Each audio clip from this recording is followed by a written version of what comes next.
stream, but your hardware is holding you back. Don't worry, I've been there. I'm still there. But today I'll show you how to stream on a low-end PC, no OBS. This will be my last installment of the low-end PC series. The software we're going to be using is called Prism Live Studio. Not like OBS, but less CPU usage. Go on the link description below and install the .zip file. Now what this .zip file contains is all the settings for what type of PC you have. I'm guessing since you're watching this video, it's a low-end PC. The first thing we're going to do is going to go to the output settings. While you have output settings open up, go back to the folder that you downloaded containing those two text files.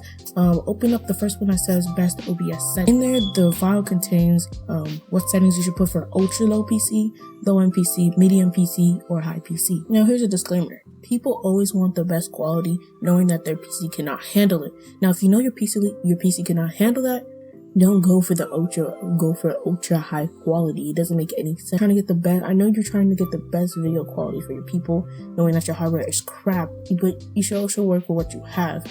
And knowing that you're putting your computer to a strain like that will really, decrease your performance. So going back to the output, just copy everything that the low end PC says. So changing your output scale to 720p, your downscale filter to bicubic, 16 samples, and your FPS to 30, unless you want 60. If you know your computer can handle 60, go on 60.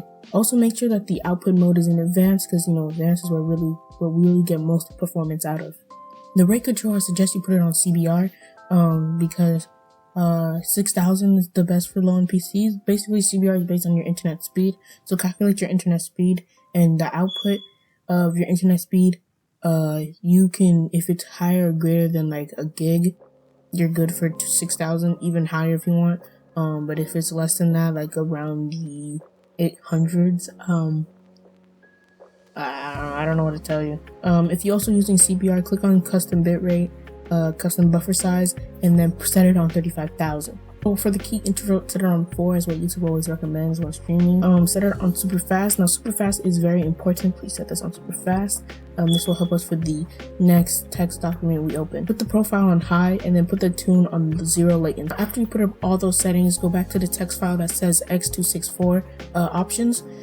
So the first thing you do is you copy the x24 options one, the first line, the text file that says B frames 2. Copy that and input it to Prism Live Studio. After that, click on space on your keyboard. After that, you get to choose 0 latency performance or 0 quality performance. Now, I suggest if you know your CPU is going to die from this, put on performance.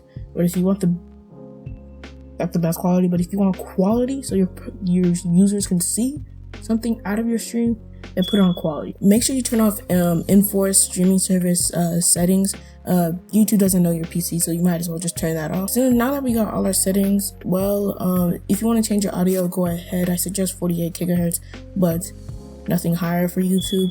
But if you're streaming on Twitch, you might as well go higher to 92 if you want to. The last thing I'll say about streaming on a low-end PC is I suggest you only have 2 sources. 1, your face cam, and 2, your whole screen. Yeah, I suggest you show your whole screen, the entire desktop, and your face cam, and those only 2 sources.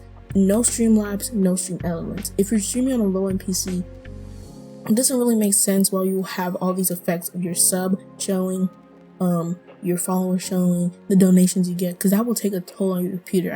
You might as well just read out the chat. Now, if you don't want to show your face, understandable, you don't have to, but I suggest you talk a lot and make sure your mic is really good. Honestly, you can go by with a headset mic. It's not that bad. The thing I do like about Prism Live Studio, it already has RN noise like in one of the audio filters, so make sure you have your mic and your system sounds as one of those 2 mic audio sources in your mixer as well. I think that's basically it for streaming on a low-end PC.